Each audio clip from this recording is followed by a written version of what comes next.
Relationships aren't always sunshine and rainbows. Just like in nature, you can't have rainbows without a little rain. Journey with us, Shani Goodson and Dr. Sunjata as we share stories and insights about our thriving, unconventional love life and our unique take on relationships and consensual non-monogamy.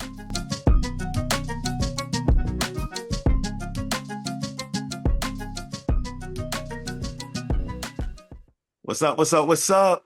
Hey, y'all. What's going on, SunShan and Rainbows listeners and watchers and viewers? Welcome back for another interview episode of SunShan and Rainbows. How you feeling about this one? I'm excited. Getting some male perspective. Yes, Hey. yes. We've had a run of women interviews, so we had to get some of the bros back on, get some of the bros perspective up in here, have my back a little bit.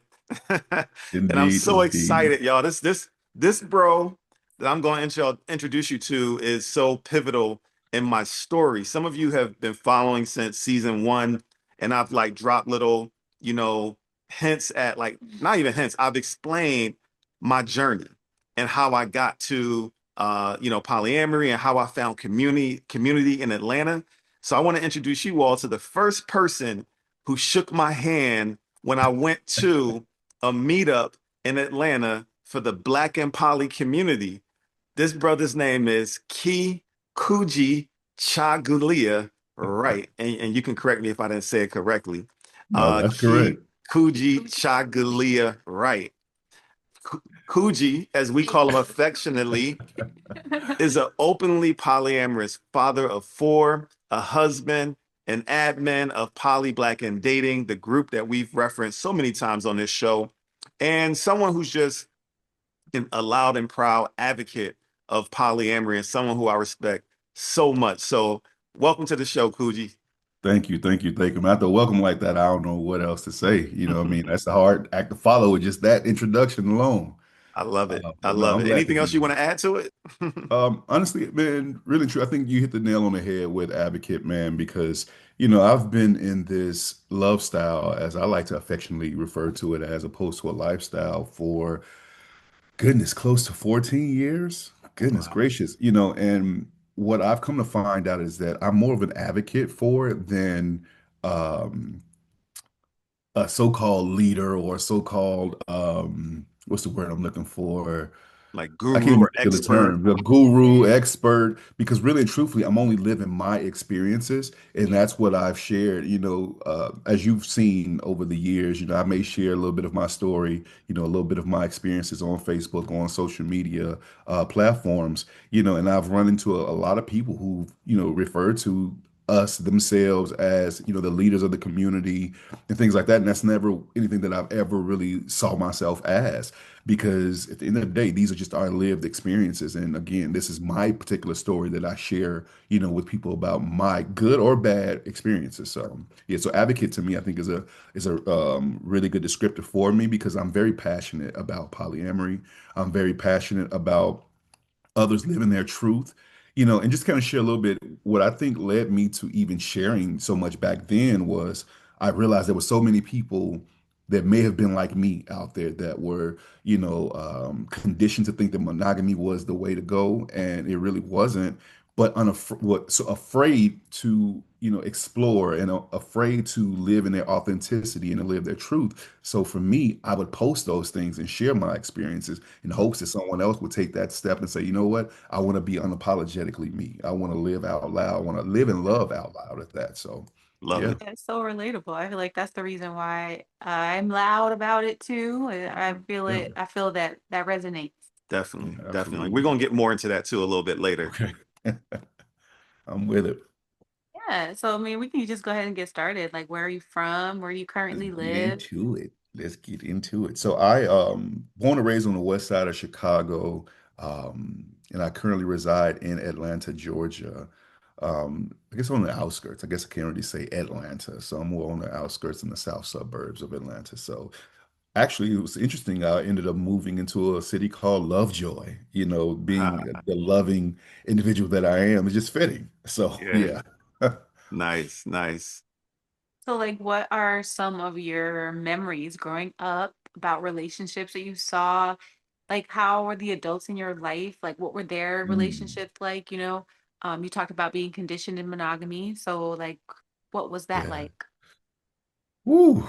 What was relationships like in my history, my upbringing? Honestly, I can't really say I had many examples of what a good relationship looked like. Coming from the west side of Chicago, you see a lot of broken homes, a lot of single mothers.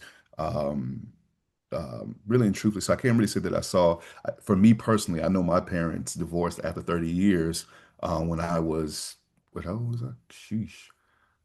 I think I was 10, I believe, when my parents got divorced. Fortunately enough, my father was still very present, but didn't really see what a healthy relationship looked like for a very, very long time. And honestly, I think that's what fueled me to want to explore healthy relationships and authentic relationships. And I think growing, it allowed me to kind of see what I wanted, what I didn't want based on what I seen in the hood, unfortunately, to call it that.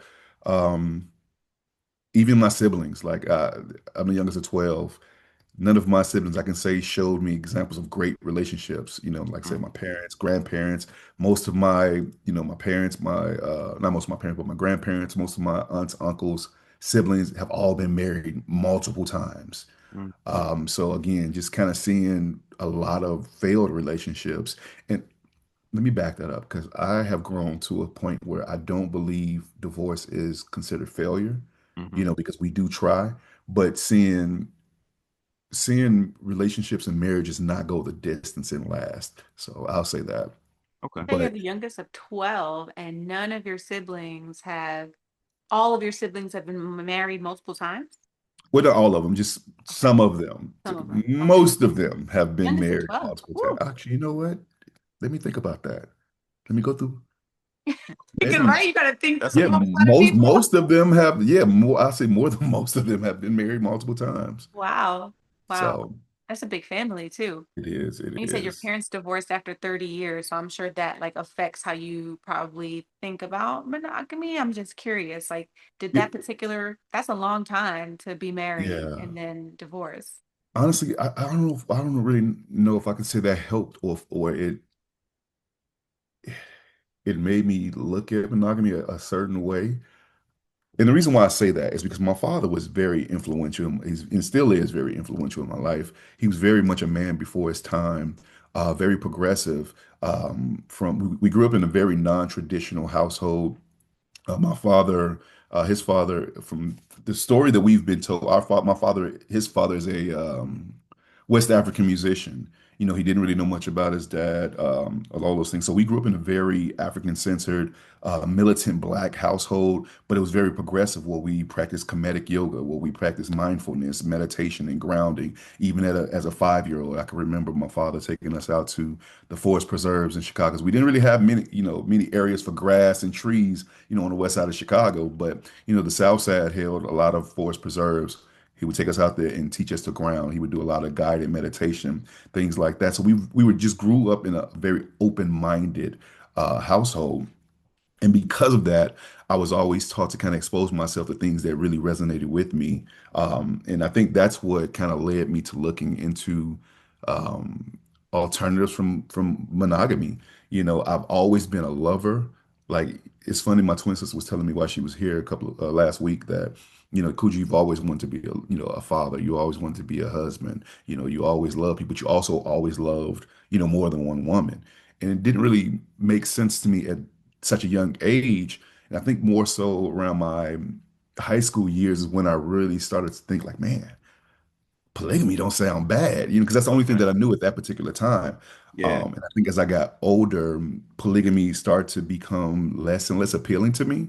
But I Okay. knew I still had that love and desire for more than one person. But again, I was conditioned to believe that monogamy, excuse me, monogamy was the only way, to move forward until I'd say, and I don't know if y'all want to get into this right Well, now. actually, Yeah. before you go to, marriage, I want to lean a little bit more into your early dating life. Like, what was that Okay. Yeah. like in your teens, your early 20s before meeting your wife? what was your dating life like? Were you Oh dating man. monogamously, or were you, backsliding, cheating? Like, Oh did you man. know you had this capacity for more? You said your twin sister Yeah. thought that you did, but give us a little more details about that. Yeah. So I've shared this with many people. So it's no secret. I was very much uh, unethical, unethically monogamous, growing up, but I always hated and despised, having to lie. I can remember being in a relationship with a young lady, and I definitely won't say her name, but I remember being in a relationship with her and entering in another relationship with another young lady. And I remember someone telling me, "Oh, Kuji, that's not love. You just infatuated with them." And it was interesting to me because they were trying to tell me that it's only because you're having sex with them, that's all you really feel. And Right. I wasn't confident enough at that time to tell them, well, we wasn't even having sex, but I love Mm, them. I love them equally. mm. And I think that was my first experience of knowing that I had the capacity to love more than one person, and it wasn't more of a sexual desire. So for a long time in high Hold on, school, hold on. I'm sorry. I gotta stick a pin in that. I gotta okay, stick a pin in that because the people need to hear that. They really need to hear that because there's so many like s- um these scripts of what it mhm, means to be a young man and how we're supposed to show up.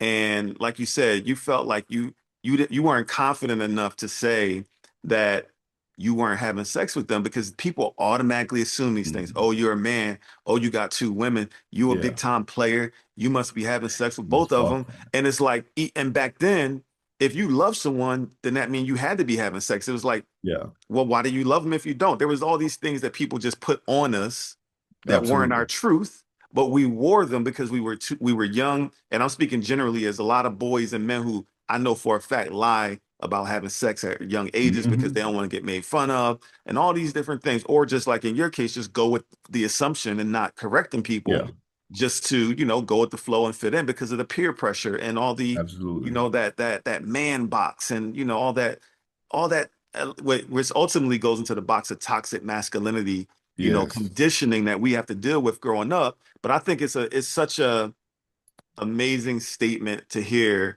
a man say, I loved two women or at the time young ladies, Hmm. teenage girls.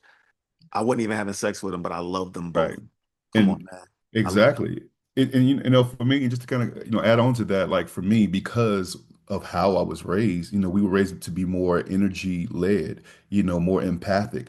Because like I said, with those guided meditations, it was always kind of that somatic process of scanning the body, understanding how you feel. And so I knew at an earlier age, how someone made me feel, whether that was my homeboys, if I felt comfortable and confident with being around them and like they would have my back, or if it was my siblings, and with a, if they took something from me and I was upset with them, or, a young lady that I was trying to pursue or dating and what she made me feel. Like I was always aware, energetically of what resonated within me, and with those particular young ladies, again, I didn't really understand it fully at that time, but I knew, that it was love, and I knew that it wasn't lust because, now granted, I probably did lust after them, but that wasn't my determinants as to why I wanted to be with them. They both offered something to me that really, added to who I was, and it made me Right. feel good. Like I say to people all the time, everyone brings out a different energy within you, and if you expose yourself to so many different things, then yeah, you're going to have a wide variety of what excites you, or what, I don't want to say turn you on,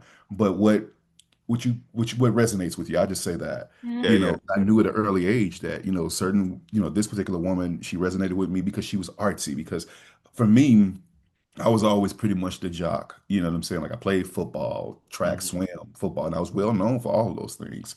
Hmm. So you asked, what my dating life was like. I've never really been the kid that had an issue. Well, let me not lie like that.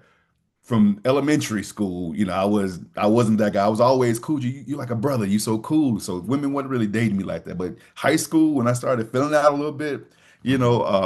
and being, pretty successful in my sports, that's when things kind of changed. And at that time, and since then, I never really had an issue with pursuing women, or, having women pursue me. So they were there. It was a plethora of women. Yeah, Not to yeah. mention But I they have a didn't know twin about each sister. other. You're Yeah, saying, but back then, yeah, they didn't know about you, but they found out. Oh, We're excited to announce our course and coaching program, Relationship Bliss. where we help polyamorous people transform their relationships into highly compatible, peaceful, deeply aligned, and blissful partnerships. We do this by sharing techniques for effective communication, deeper connection, and conflict resolution.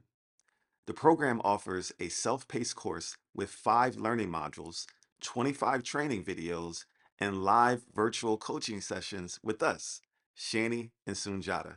Learn more at go-growdialogue.com. So, how did you get to the consensual non-monogamy and polyamory? Like, how did you get away from the unethical non-monogamy and get into Wow. the ethical non-monogamy? How did that So transition happen? that actually that was birthed more from some soul searching, honestly. I remember back in what was it 20 my 16-year-old was born, so it had to be like 2009, 2010. I was just kind of unhappy with, you know, where my life was romantically. I had been in and out of a bunch of serious relationships, and met at that time my current wife. We had we had my 16-year-old, but we already had my oldest daughter as well too, from a previous relationship. And we were struggling because I knew that I just wasn't monogamous, and it was evident. I kept getting caught, not necessarily cheating, but like back then it would be getting caught with in my email, like, oh, I see this email you sent to this lady, or things like that. And I just got tired of lying about it. And I remember I was working a security job, and I was just up just doing research because I'm an avid reader. I love reading. I love learning different things. So I was just up researching. And I was like, listen, I don't want to live this life that I'm living. I don't want to hurt her. I don't want, like, how can I make this work? Because I love this woman. And I remember just kind of researching open marriages or open relationships. We weren't married at the time, but I just remember looking it up, and I was like, let me just see because at that time, all you saw was don't open Pandora's box there wasn't really much knowledge of the Facebook groups, things like that. So all I had was like the Yahoo chats, Meetup, to kind of look and see any of this information, or what was I guess they wouldn't call blogs back then, but I wound up finding some of these different channels, and he was talking about, open relationships. And I remember distinctively one night saying, I'm tired of looking and finding all the negative aspects about open relating. Like, I need to find successful. So I remember typing in successful open relationships. And that's when I started finding all the Yahoo chats. And then I remember coming across the word polyamory. And I remember, like, that's not even a word. Like, so I disregarded it until like maybe a few months into my exploration. A friend of mine was like, Kuji, what you described to me sounds like this couple that I met on a cruise ship. This lady was telling me how her husband, has a girlfriend, and they may date together, and, or she can date separately and all this. And they was like, it's polyamory or something like that. And I'm like, hmm. So I said, you know what? Let me go look this up. And so I was trying to spell the word, but I was spelling it incorrectly. And so when I finally came across it and I clicked on a link, it took me to a page for Deborah Anapar, I believe it was, something that she had. And I was reading the just everything that she had there. And I was like, shit, excuse my language. Like, shoot, this is me. Like this, the principles of, open relating, ethical non-monogamy, that's what I want to do. That's what I want to live. Right. And lo and behold, I shared that with my, at that time, girlfriend, and she was like, hell no. Like, you want to love more than one person? Like, nah. Because we had been having the conversation, like I've been bringing it up, we have been having the talks of opening up our relationship. And I think this was maybe not too long after the movie Hall Passes came out. The Uh-huh. Hall Pass came out, and she's like, Yeah. I was okay with like Hall Passes, but you want to be able to fall in love with people. I'm like, but this is what, who I am. I believe this is what I want to do. Right. And for like a year, we argued about that over and over and over again. We broke up about it. We argued about it until we finally decided, we would check it out. And I think it was around that time we decided to get married too. Okay. So going into our marriage, that's when we decided to just open it up. And it was interesting because that first year, neither one of us, even though we agreed, neither one of us kind of really acted on it because we didn't know what the hell to do. We didn't know where to go. Like, it was just really unfamiliar. So I was like, you know what? I'm just gonna find any and everything I can about polyamory. I'm gonna order all these books and read all these books, and I did. Right. And I'll never forget, I was in this one particular group based here in Atlanta. And I remember just going secretly to everyone that I could, reach out to and just asking, what's your advice that you would give someone getting into polyamory? Hmm. And that's a lot of where I got more of my practical advice and things that I started to implement and how I want to move Hmm. within polyamory. Um, but yeah, so that's how I got here. Yeah, that's fascinating, man. That's a fascinating story. That's unique. We've heard a lot of different stories, and yours is the first time that I've heard a story like that, where you actually had the benefit of going through the work before you got married, like with your Yeah, now wife. Like y'all yeah, actually you introduced it to her, y'all fought over it, you grappled with it. I'm sure she probably did a lot of research during that year. You yeah, did a lot of research during that year. Ultimately, your love persisted, right? Y'all stayed yeah, together and decided to get married, knowing that you were going to get married as people in a polyamorous relationship, yeah. open I to, do got to interject though. okay, She thought it was going to be this just a phase. He need to get this out of his system. okay, So I do want to add one other. So we really started off as a polymono, okay, relationship. okay. So it was like, go do you get this out your Mhm. system. And it's funny because she shared this with me, years after, she was like, I was like, he just need to get this out of his system. He'll be cool. And she, I didn't realize that this was going to take off like it did for you. Right. So, but it was cool because even after that third, and it was the third year, she was like, "Well, you've been having all this fun, meeting women, going on dates, and falling in love." Because I fell in love. I'm a lover. I fall in love. Right. Let me rephrase. I fall in love easily, but with the right energy. Sure. But and so she's like, "You've been falling in love and going on all these dates, and I want to experience this too." Hmm. And she did, and And it's how funny was that? because it was something that I really tried to prepare myself for earlier on. Like what I would do is I would try to imagine what it would be like for her to date, another man and be in love with him or even have sex with another man. How would that make me feel? Because if you think about it, when we even think about something like that, we get in our feelings. We know it what we feel. And so Hmm. when I would feel something like that, I was like, okay, is this what you're really feeling? Or is this just you, feeling more possession and ownership of her. Right. And that was one of the things that I really worked on. Like I did not want to show up. I didn't want to experience that. Like I never wanted to feel like, my wife was my ownership or my possession, Hmm. you know. So I would process through it and I would ask myself questions until I find the root of why I was feeling that. And it always will boil down to, I think that's more your ego than anything. Right. You know, like, and it was during those times that I really discovered that I don't want to restrict her. I enjoy her happy, happy her than anything. So if Hmm. that's what also is bringing her happiness, then I need to be okay with that because I'm asking her the same thing of her, Yeah. and she'll tell you, I never got to a point where I was like, I can only do this, you can't. And I never wanted to be in that space. I wanted what was for me. I wanted it for her too. Yeah. It was a journey that we were going to take together and we did. That's dope, man.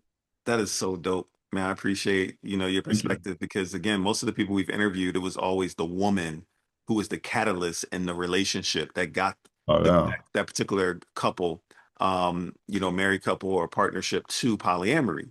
So, Usually because she was bisexual. right. That was Yeah. typically the path. Hmm. And they got into swinging and then they moved on from swinging and they started to date separately. It's pretty much the same story. But honestly, we hear Yeah. that story a lot in the community as well. Like it's a Hmm. very Yeah. common story. Yeah. What's interesting is when we first got into the community, that was a huge hurdle for us because we didn't come from the swing lifestyle.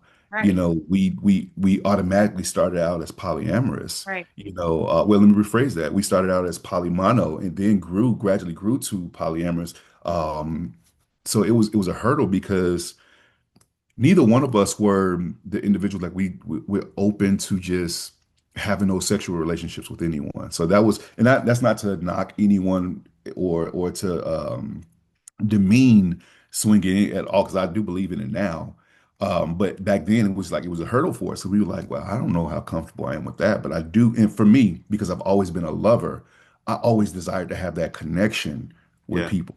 Yeah. And it's even worse than that because I'm like, I can't even. I can't even be sexually active with an individual if I'm not connected, if I don't feel like connection with you any Yeah. longer. I mean, back in the day, yeah, but now I'm like, I'm sorry, I can't. Especially if there's no alignment, like Hmm. we're not aligned on what it is we are looking for, then I don't even desire you, romantic. I mean, sexually. So, but anyway, but it was a hurdle for us because that was the case. And I remember, man, one of the admins of this group that I was in told me because we were polymono, your marriage is not going to work because uh, you basically not bringing nothing to the table, like almost some swinger type shit. And I Hmm. remember telling them, I'm like, well, you not me and my wife, first and foremost. Like, you can't tell me what we're going to do and what we're going to be, but if it's not meant for us to work, then we won't work. But if you're basing it off of that, we good in this department. So it was crazy, like the things that we would hear, because again, most of them came from the swing lifestyle, and that was in every group even some of the Caucasian groups that I was in, it was like they all came from that swing lifestyle, Yeah. and that wasn't our background, that wasn't our history. I can relate because I didn't come via the swinging path either. Me neither. And Yeah, you didn't right. come that way Oh, either. So I and we both are understand. heterosexual, so it was like, That's another unique thing.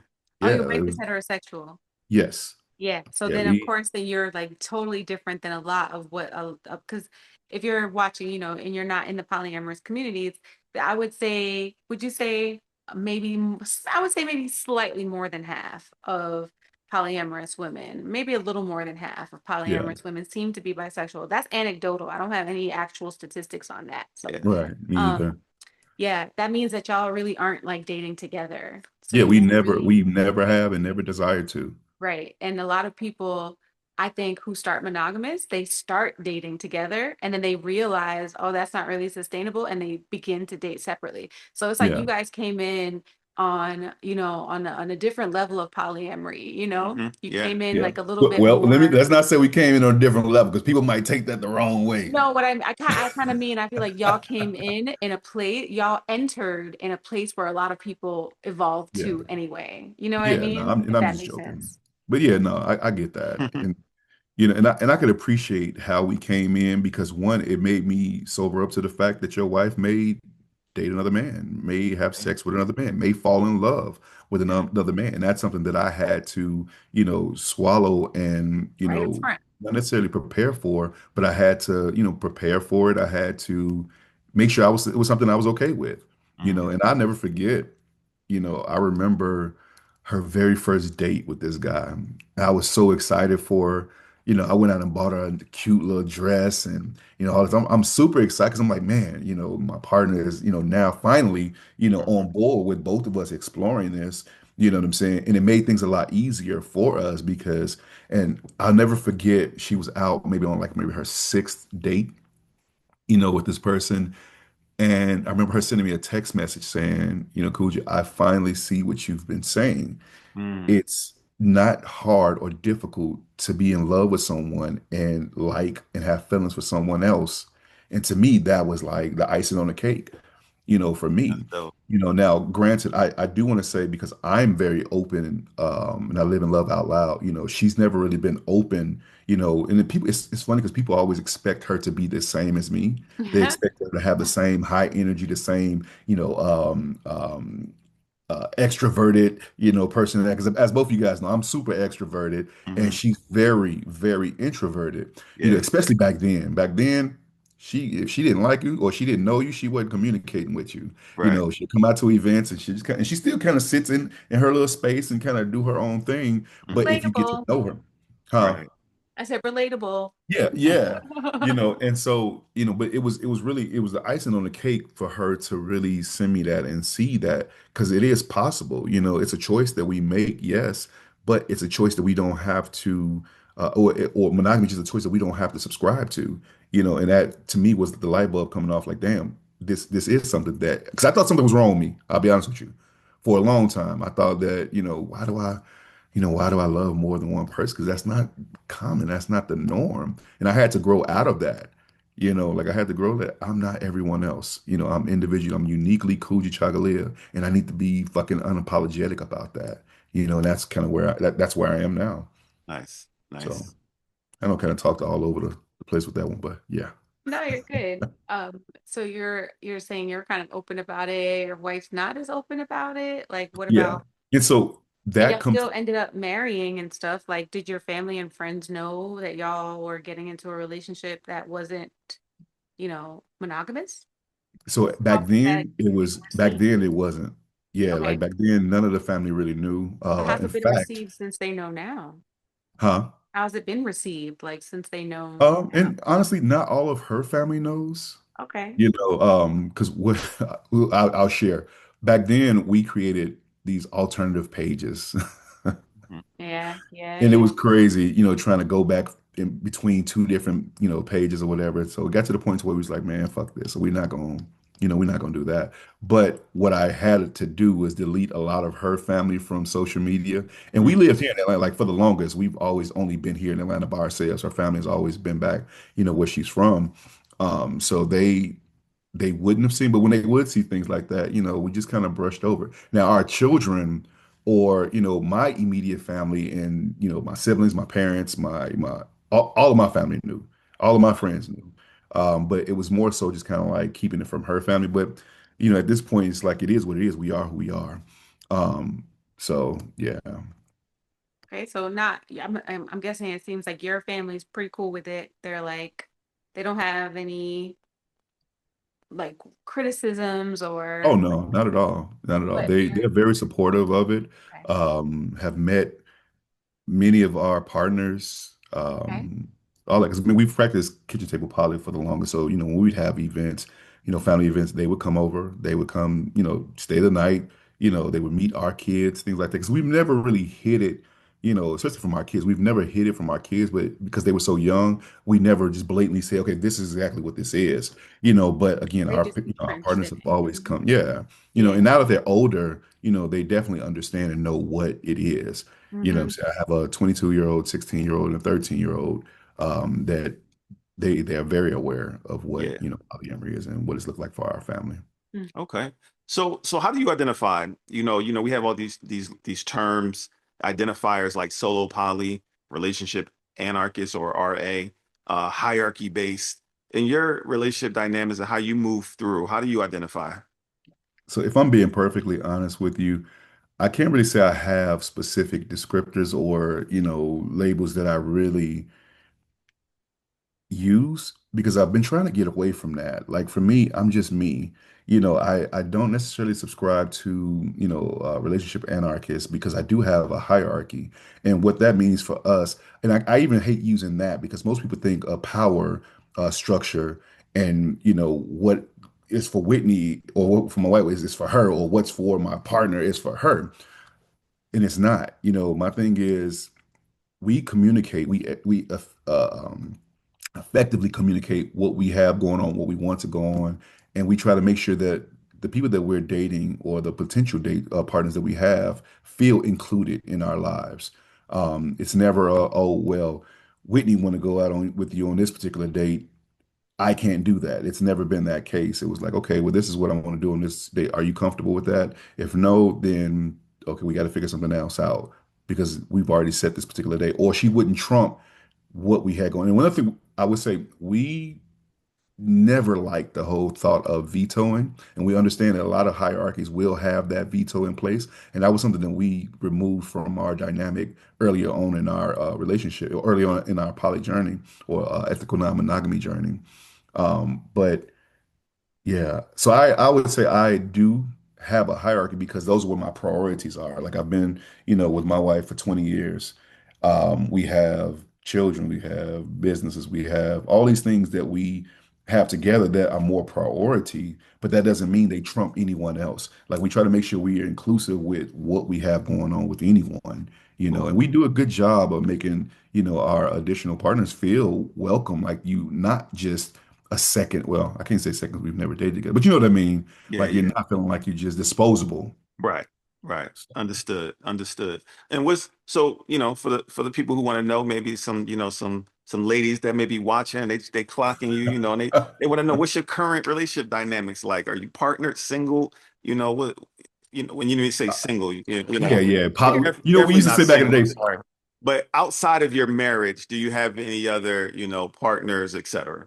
Yeah, back in the day, we used to say poly single Right, right, right. for those that are married and nested. But honestly, right now, I haven't been dating.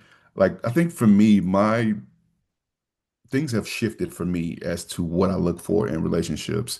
I look for more alignment now. So no, I don't have anyone that I'm dating. Now I will go out on dates and things like that, but once I get a chance to understand what you're looking for, if that doesn't align with what I'm looking for, then I won't, I won't move beyond the friendship, the platonic connection. Hmm. So as of right now, I just haven't really had that alignment, Okay. to move further in a relationship. Now, am I open to it? Absolutely. I would love to find a meaningful relationship,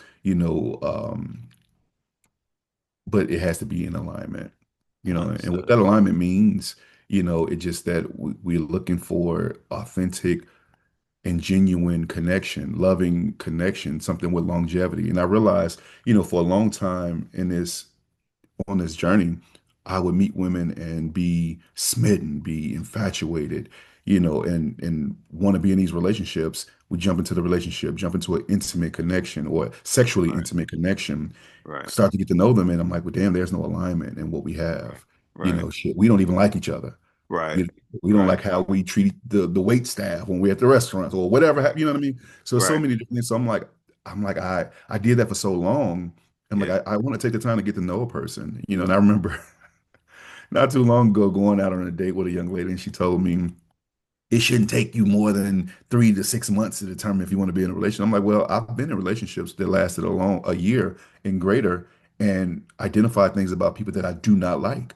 My Hmm. thing is, I want to be able to see what life looks like for you when it's lifing.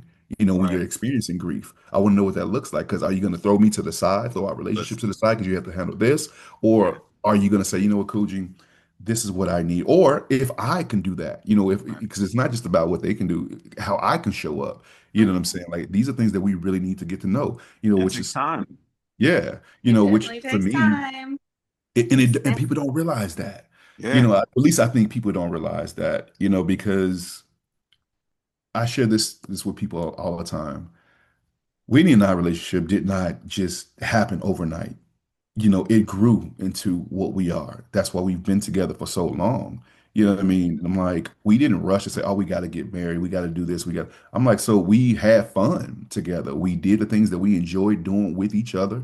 We made space for each other to do things separately as well. And that's what worked out. We aligned with where we wanted to go romantically, financially, familially. We learned all these things. And that took time for us to discover that. And Yeah. we dated for maybe 4 years, Yeah. and I'll share this quick story.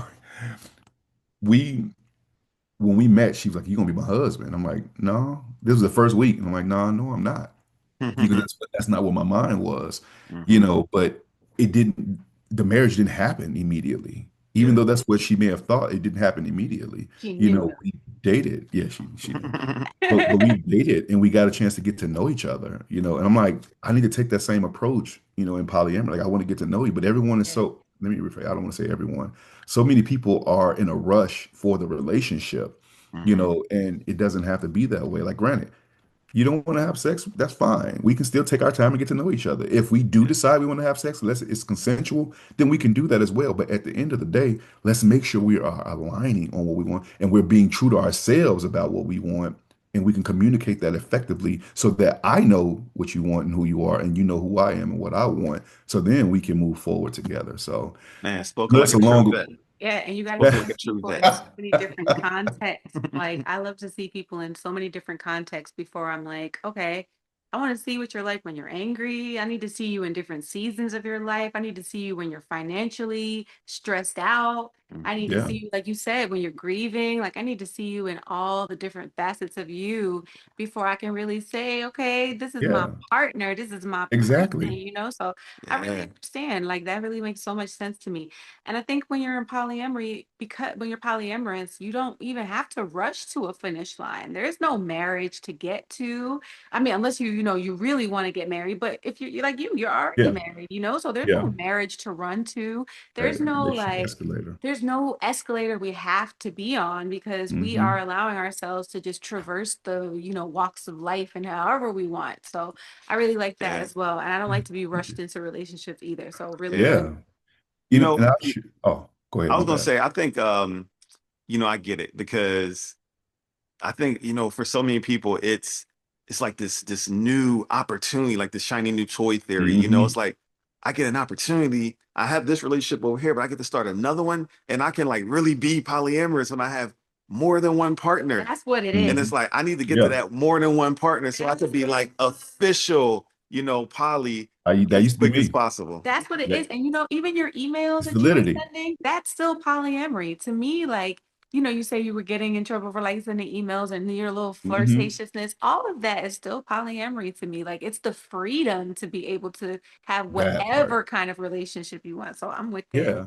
And that's one thing that I had to really, because for me, love is a freedom, so my thing is I want to be able to explore those connections, whether it leads to something romantic or sexual or not. I want to be able to have the freedom to explore the connection, Yeah. you know. I'll tell you, it was during when I really first started studying like tantra and tantric sex and sacred sexuality that, you know, I I started to shift my perspective about how I want to operate in polyamory. Because if you understand, and I'm sure you guys already know this, but you know, those that practice tantra or tantric sex, I'll be more specific.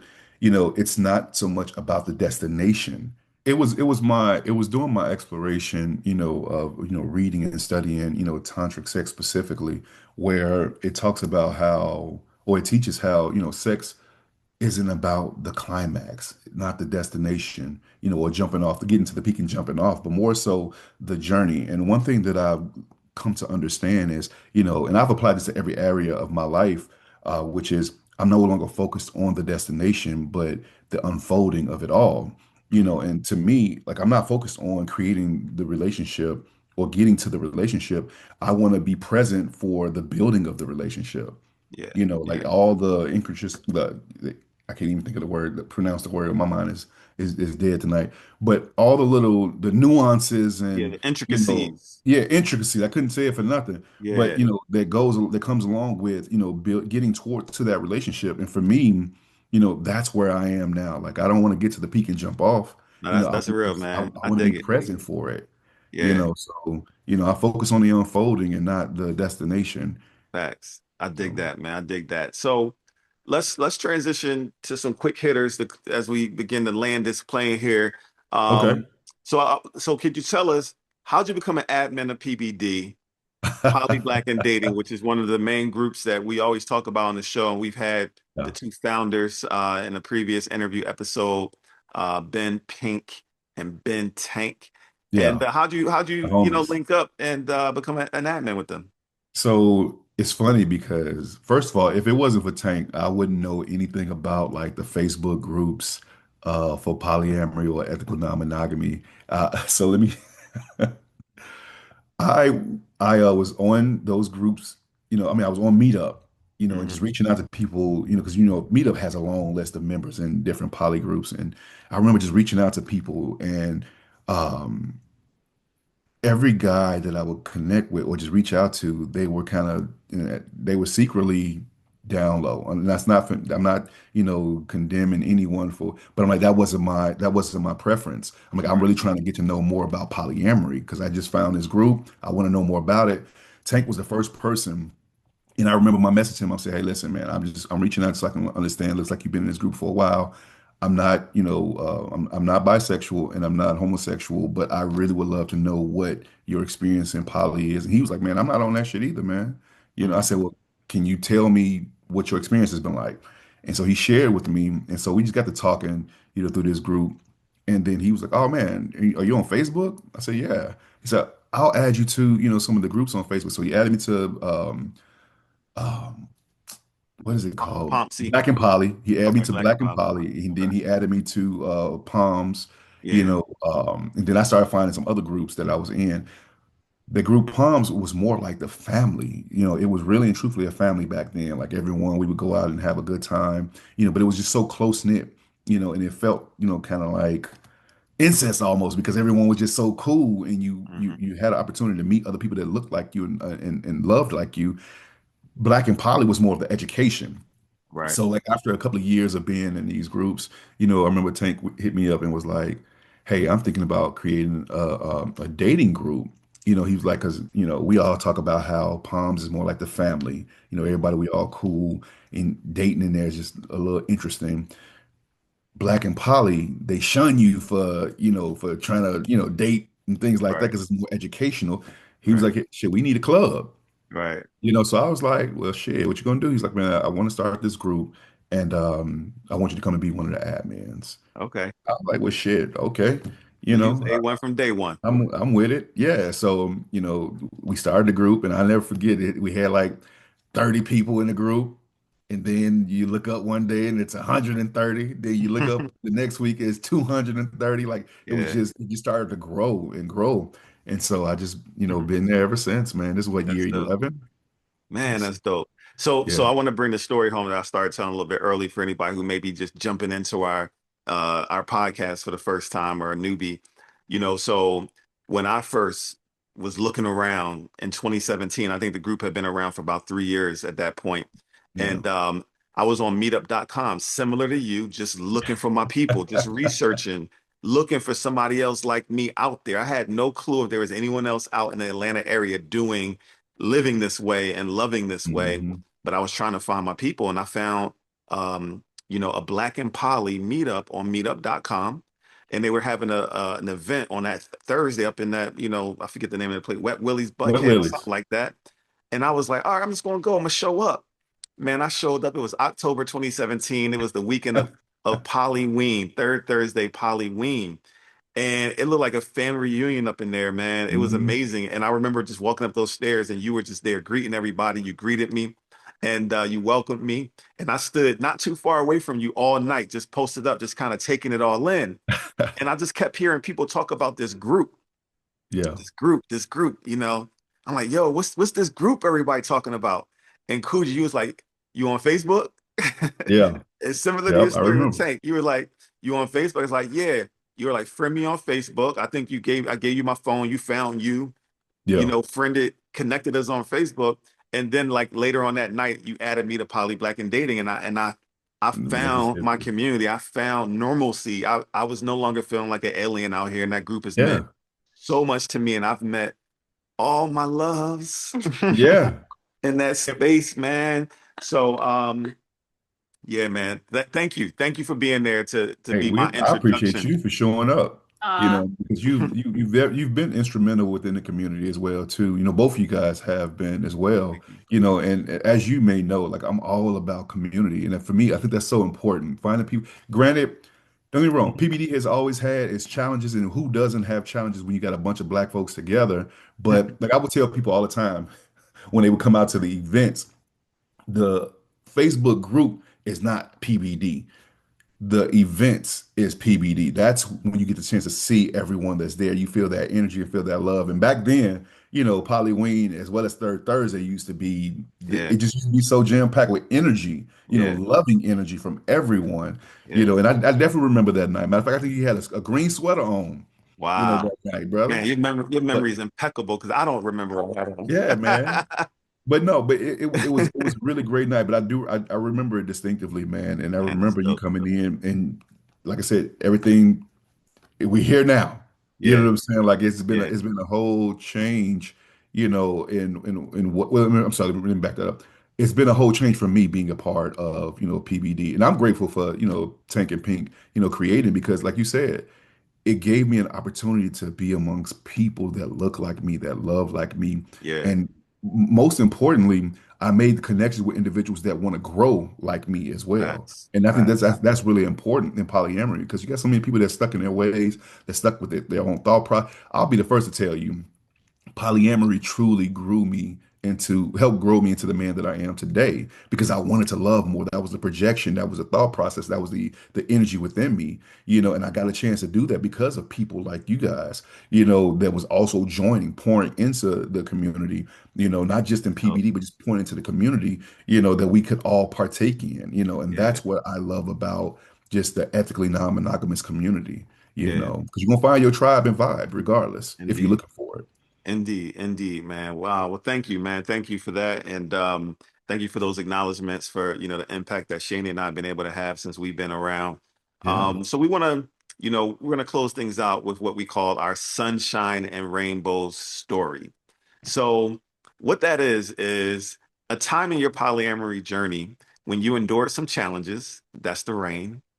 And then later on, after some time had passed and things improved, and you gained some perspective, that's the sunshine. Hmm. And ultimately, you were able to recognize the lessons or areas for Oh growth. man, That's I the don't know if we got rainbow. enough time for that. Because Just one oh, situation, one situation. oh man, because there's been so many. Like I said, I've grown, and you don't Eight, grow, doing one. without challenges. Mhm. Um, Let me think. What was my reign? I'll be honest with you. I think my greatest challenge has been navigating my marriage through polyamory, the lens of polyamory, because, through that, I was able to identify exactly who I am, right? I was able to identify what it is that I want, what I need, what I desire, and I was able to effectively communicate that. And my wife was able to do the same thing, and so I remember we grew after, like, both of us had huge breakups. We were contemplating, well, let me not lie like that. She was contemplating, like, I don't know if I want to do this any longer, and I'm like, well, I know this is who I am. Like, and I would tell her this regularly, like, listen, I could never be monogamous because I couldn't look at you with a honest heart and in a straight face and say that I would never want to be with someone else. I could never do that. And I remember that was a challenge for us. And so we decided to kind of take a step back. Um, and we did. And the sunshine of that is it helped us kind of grow to understand, like, listen, am I going to accept you for who you are and move forward, or am I going to just let it go? And we made the decision to move forward together. So part of that sunshine was her identifying that, okay, maybe I'm not polyamorous. Maybe I'm just ethically non-monogamous and open. And I mean, that's perfectly fine. Like, who you decide to be is who you are. And her perspective was, I've never been in love with another man outside of being in love with you. I like them a lot. I've been able to go out on dates and be in a relationship and have sex, but I've never been in love with anyone else but you. And I had to, accept, and it wasn't a pill to swallow or anything like that. But for me, it was like, well, damn, I was able to identify that this is truly who I am unapologetically, Yeah. you know. And the add on to the sunshine to that is we've been able to continue to navigate that together and accept each other for who we are, where we are, and move forward. And if we have those little rifts, we understand we can come and communicate and find, okay, do we need to make some shifts, some pivots? How does this need to look? Because ultimately, not a hierarchy, but we are our main focus, in maintaining our marriage and our relationship, our familyhood. Yeah. So, yeah, Oh, that's dope, man. That's dope. That's a nice way to wrap it up because, again, your story with you and your wife and being married and both being heterosexual, et cetera, and then starting out poly, mono, like all those things are such a unique yeah. perspective. I'm so happy that our listeners got a chance to hear, man. So thank you. Definitely. Thank Hey, you. I'm glad Thank you you. guys and wanted to hear my story. Yeah. But Yeah. thank you guys for having me. Truly, it was a great experience. So Yay. A pleasure. Yes, it's our pleasure. So once again, y'all, that is a wrap on another episode of Sunshine and Rainbows. Thank you to Kykujichagulia. I think I missed it. I missed a syllable. No, you got it. I got it. Kykujichagulia. Chagalia with You a got G. it. Man, thank you so much, brother. We appreciate you so much, man. And much love to you and continued success, continued growth, and continue, abundance and love to you, man. Thank you. And Thank you. to all of Same. our listeners, as always, we love y'all. Until next time, peace. That's a wrap for this episode of Sunshine and Rainbows. We hope today's conversation sparked some new insights, deep reflections, or just gave you a fresh perspective on love and connection. We'd love to hear your thoughts. Drop us a comment, send us your questions, or share your own experiences. We might even feature them in a future episode. And don't forget to subscribe to Sunshine and Rainbows on YouTube and your favorite podcast platform so you never miss an episode. And if you're vibing with us, please like, comment, share, and leave a review. It helps others find the show and keeps these conversations going. Want more sunshine and rainbows? Follow us on Instagram, Facebook, and TikTok at Sunshine Rainbows. for daily insights, behind the scenes moments, and updates on future episodes. You can get more in-depth and intellectual with us on our Substack, sustainablesolutionsmedia.com. If you like what we're saying over there, consider becoming a paid subscriber to support all our liberation and anti-oppression efforts. As always, thank you for rocking with us. We so appreciate the love and support. Until next time, we love y'all. Peace.